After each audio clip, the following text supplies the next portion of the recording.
gracias. No veía el vivo, no me aparecía. Ah, Espera, vamos. estamos en la edición Lea, ¿no? Viniste a ediciones Lea. Sí, fui a Liceo. Eso, muy bien. ¿Vos me escuchás bien? Yo escucho perfecto, ¿a mí se me escucha bien? Perfecto. Estamos listas para empezar a hablar. Acá se ha sumado ya mucha gente y se van a ir sumando a lo largo de toda la hora. Buenísimo. Entonces, yo Laura, quería empezar para que los que se van sumando, para que te conozcan más, que nos cuentes qué haces, a qué te dedicas, cómo desembocaste en arte, psicología, una introducción chiquitita, Bien. como para antes de empezar a hablar de Arte, hace ya muchos años, soy de la vieja data.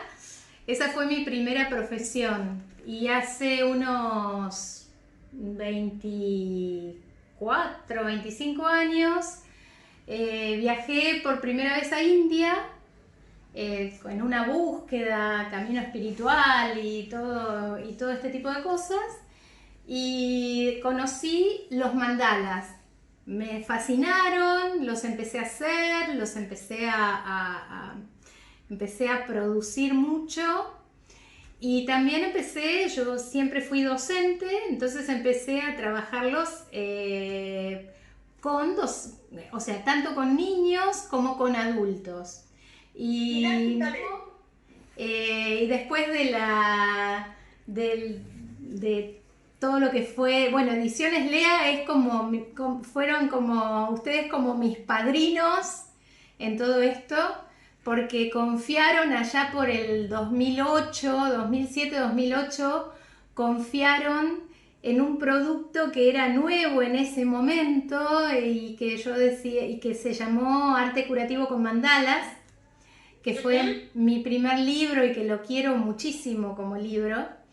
Y bueno, y a partir de ahí, además de seguir publicando, además de seguir haciendo cosas, empecé a trabajar con grupos de personas asistiendo, digamos, acompañando los procesos. propio recorrido Sí, profesional y vital. Porque sí, vos empezaste en un área, pero empezaste a sentir también por tu recorrido la necesidad de ir agregándole valor tal a cual, eso que a vos te gustaba y eso que te inquietaba. tal Y que cual. me fijo eso se conecta con los libros también, ¿no? Y con el acompañamiento terapéutico. Vos tenés muchos libros publicados en DEA, muchos, Sí. pero yo recién le comentaba a los primeros que estaban llegando al vivo que yo quiero detenerme, porque tenemos una hora, quiero detenerme en dos en particular, a ver si vos querés. Si vos no querés, me decís no. Es lo que nos pasa. La lectura es muy subjetiva y es muy de cada persona. Realmente es como si nos hubieran puesto en pausa y yo pensaba en esto y voy a mostrar una imagen que es la imagen de el ermitaño, la carta del ermitaño en mandalas, Jung y Tarot. El ermitaño es el viejo sabio, pero que tiene que meterse para adentro para ver qué es lo que le presenta este tiempo. O sea, va a haber tantas lecturas como personas transiten esta cuarentena, este aislamiento. Va a haber tantas bitácoras de vuelo como gente esté consciente y aprendiendo de lo que es la situación. Me acuerdo porque lo admiro mucho como autor, Joseph Campbell, que trabajó sobre los mitos, trabajó sobre el mito del héroe, está muy vinculado a la obra junguiana. Joseph Campbell vivió, siendo muy joven, la Gran Depresión en Estados Unidos del año 29, de 1929. Él cuenta que no había dinero, pero no había dinero para nada. La gente se moría de hambre, los comerciantes no podían comerciar y había un librero, o sea, un señor que tenía una librería, que como no vendía libros, le había caído simpático Campbell y se los prestaba, como cual si fuese una biblioteca. Él leía los libros, le devolvía y así. Bueno, él cuenta que esos años fueron para él el núcleo de la formación de toda su obra. Tiene una obra maravillosa, Joseph Campbell. La verdad que al que lo pueda leer es un didacta fantástico, explica las cosas de una manera hermosa y la verdad es que el núcleo de su obra lo hizo en el peor momento del mundo, cuando la gente se tiraba de los edificios de la desesperación. O sea, uno puede tomar una circunstancia externa de una manera negativa y de una manera como sintiendo que no hay salida, pero también la puede tomar como una oportunidad y hacer como el viejito sabio, el ermitaño, y decir, bueno, me están obligando, me están sugiriendo que me tengo que quedar en casa. No puedo ver a mis seres queridos, tantos como me gustaría. No puedo salir a tomar una cerveza, no puedo hacer las cosas que hacía. Bueno, me están confrontando. A ver, ¿qué puedo hacer? ¿Qué son las cosas que tengo que hacer adentro de casa, adentro de mi vida? Simbólicamente la casa es el yo interno de uno. Entonces, a ver qué cosas tengo que acomodar, qué cosas tengo que ordenar que están ahí como juntando polvo, qué cosas tengo que leer o releer, porque ya que estamos hablando de libros, sepamos que los libros no se terminan en una leída, que cada vez que tenemos a alguien, a un autor que queremos, lo enfrentamos desde otra mentalidad, desde otra cabeza, desde otra experiencia de vida, y nos va a decir otras cosas. Ay, es tan linda, sí, es tan linda porque dice, las palabras de Laura son tan bellas y ella brilla, no habla, brilla. Pero te lo digo en privado también. Sí, gracias, me querés mucho. Lo digo en privado. Lo que pasa es que ahora dijiste algunas palabras que a mí me encantan. Te digo que a mí me encantan. Una es símbolos. Y otra cosa es esa carta que mostraste, que está adentro de la caja. Entonces yo quiero ir un poquito a la historia de Mandalas Yumi Tarot. ¿Cómo nació en vos ese proyecto que se materializó en una caja, un libro, un blog, unas cartas que me encantaría? No sé, eso dirás vos. Que nos cuentes un poco de esas cartas, que las quiero ver más en detalle. Claro. Bueno, el libro con su caja maravillosa, que contiene el texto, que contiene el mazo de cartas, que son cartas redondas, y que contiene esas mismas cartas en dibujo para que la gente pueda colorear el blog. Eso fue una maravilla que logró Lea después de muchos vaivenes, porque claro, no es fácil producir esto. Producir esto, le digo a la gente que no conoce de libros, es poner el dinero para que esto se haga realidad. No es fácil. Y bueno, yo la verdad... Contame un poco cómo interactúa el producto. Eso que vos nos cuentes, cómo interactúa el contenido del libro con la escena. Además que en las bases de los mandalas, quiero que me cuentes un poco más de esto, siempre hay una geometría que organiza, pero después ingresa algún elemento que lo aplanta. Y en mi pensamiento no binario, pero en esto voy a ser binaria, digamos, lo geométrico como el símbolo de la perfección, no sé si se acerca tanto a la libertad del individual, el más blando, el movedizo. ¿Cómo es que se articula lo geométrico con lo blando en la construcción de un mandala? Eso por un lado. Y lo otro, ya ir a este libro y el tema de que nosotros, en lo que dibujamos nosotros, digo, lo que nosotros pasamos al papel, son nuestros propios símbolos en definitiva. Entonces, ¿van a estar cargados de nuestros significados? ¿Cómo los ves? Sí. Es muy interesante la pregunta, las dos preguntas son interesantes, pero pensemos en el tema de la geometría. Yo también estoy dando una visión subjetiva. Hay mucha gente que hace mandalas maravillosos y que solamente utiliza la geometría como tal, la geometría dura, no en un sentido, no lo digo en un sentido negativo, sino que la geometría más mecánica.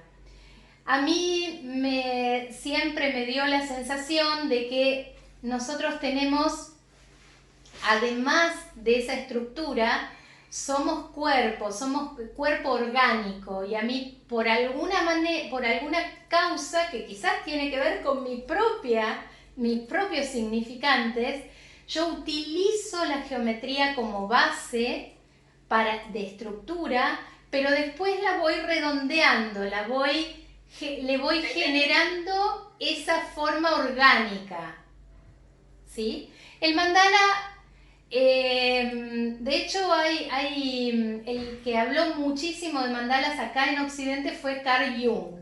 Carl Jung empezó a hablar de mandalas en la mitad de su vida y terminó su vida hablando de mandalas. Cuando empezó a hablar de mandalas, tiene un par de textos en los que se puso muy estricto y dijo: un mandala tiene que tener tales características. Se hizo una puntualización. Lo que no entraba en esa puntualización no eran mandalas.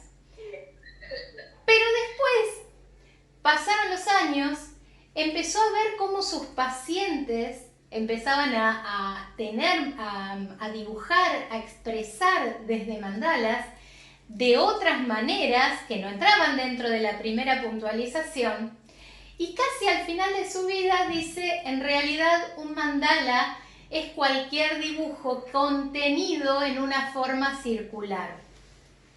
Porque entonces hay algunos mandalas que no tienen base tan geométrica, hay algunos mandalas que yo les suelo llamar mandalas orgánicos, que quizás son dibujos que están contenidos dentro de una forma circular.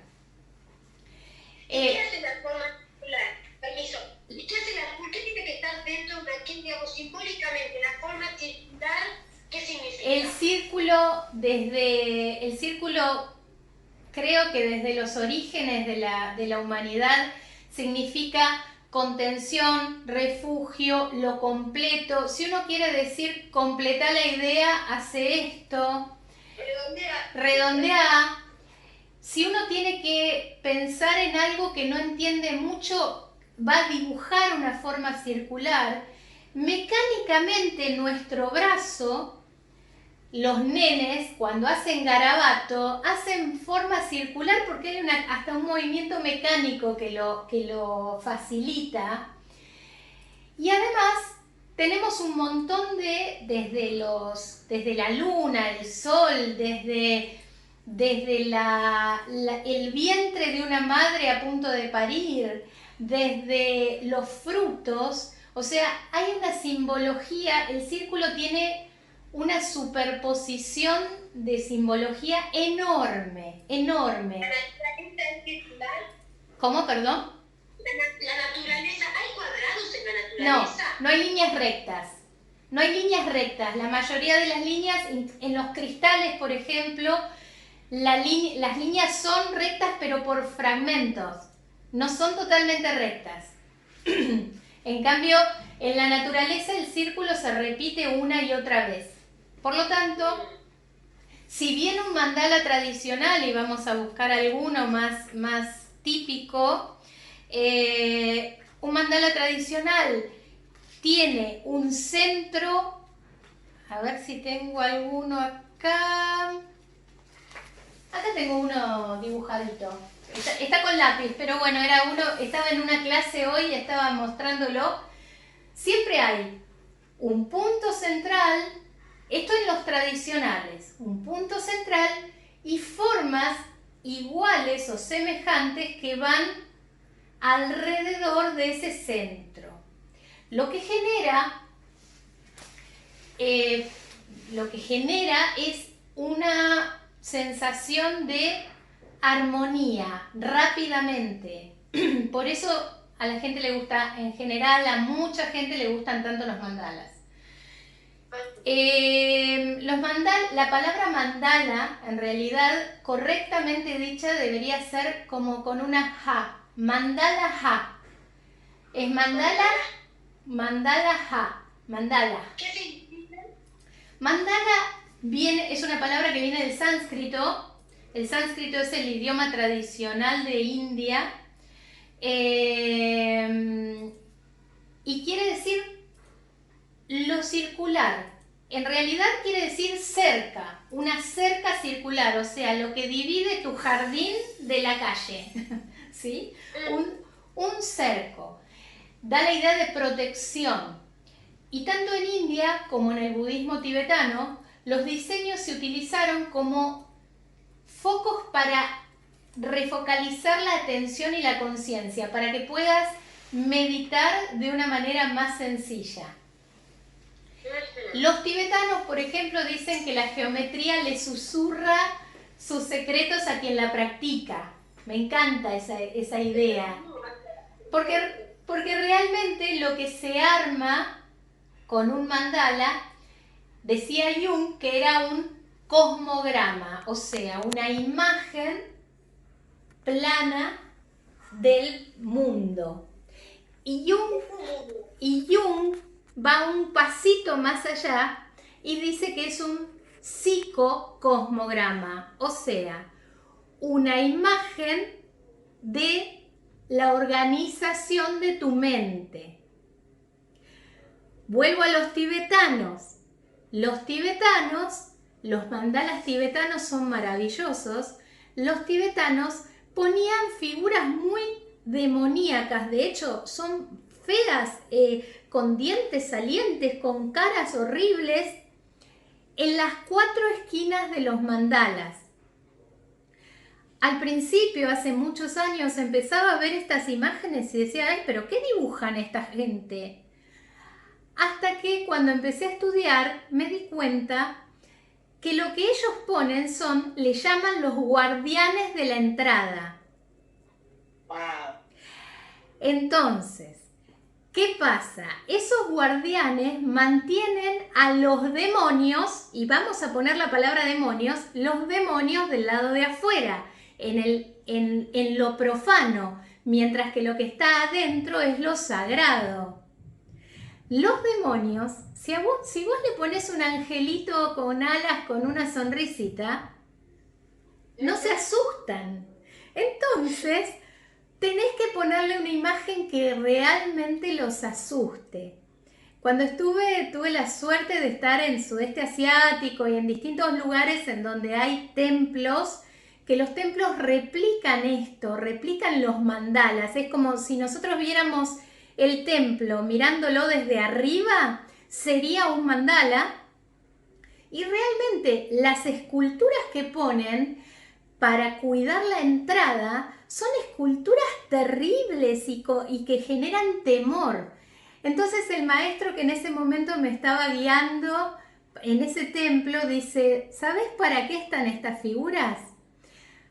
Para alejar a los aspectos infantiles del ego, a nuestros aspectos infantiles, para que el que entre al templo, caminando a ese templo, realmente sea un ser maduro emocionalmente. Y yo siempre digo lo mismo, en esta época, ¿qué son los demonios? Los demonios son el miedo, la ansiedad, el estrés. La verdad es que ponerte a pensar, a dibujar, a diagramar un diseño totalmente armado de un mandala, lo que hace es focalizarte en los mejores aspectos internos, en tus aspectos más maduros, más profundos, y deja por lejos a los demonios de la vida actual, a nuestro estrés, temor, fueron contaminando. Entonces yo siempre digo lo mismo, abrí todas las vías de expresión, tratá de, si querés cantar, cantá, no importa que desafines, Habla, escribí, no tenés que transformarte en un gran escritor.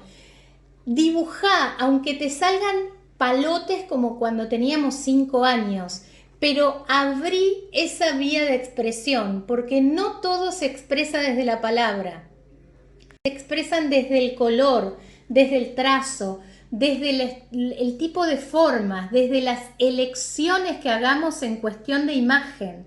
Entonces, en ese sentido, también es curativo. ¿Por qué? Porque va a dejar plasmadas cosas que te van a permitir a vos conocerte más. Y el Es que, autoconocimiento, en definitiva, te da más herramientas para enfrentar mejor los desafíos. Y la intervención, vos me preguntabas por mi intervención en los grupos.